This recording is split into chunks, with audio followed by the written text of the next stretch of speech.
నేను 2014 నుంచి కూడా నేను ఎందుకు ఏమి ఆశించకుండా గౌరవ ముఖ్యమంత్రి శ్రీ నారా చంద్రబాబు నాయుడు గారికి మద్దతు ఇచ్చాను 2014 నుంచి. అంటే మన దగ్గర సత్తా లేనప్పుడు పాప మన దగ్గర సత్తా లేదంట.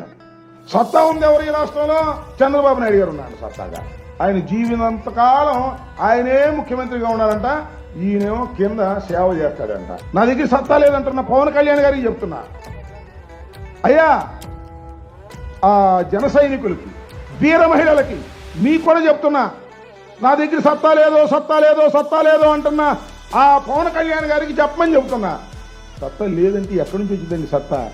ప్రయత్నం చేయాలి కదా, ప్రయత్నం చేస్తేనే సత్తా వచ్చేది. అదే శ్రీనారాయణ రెడ్డి గారు చెప్పాడు, కరగనిదే కొవ్వొత్తి కాంతినెలా ఇస్తుంది, కరగనిదే కొవ్వొత్తి కాంతినెలా ఇస్తుంది, మరగనిదే నీరు ఎలా మబ్బు రూపు దాలుస్తుంది, మరగనిదే నీరు ఎలా మబ్బు రూపు దాలుస్తుంది, నలగనిదే అడుగులెలా నర్తించబడతాయి, మలసనిదే రాయి ఎలా శిల్పంగా మారుతుంది, మలసనిదే రాయి ఎలా శిల్పంగా మారుతుంది. అయ్యా పవన్ అన్నా, అసలు నువ్వు ప్రయత్నం చేస్తే కదా.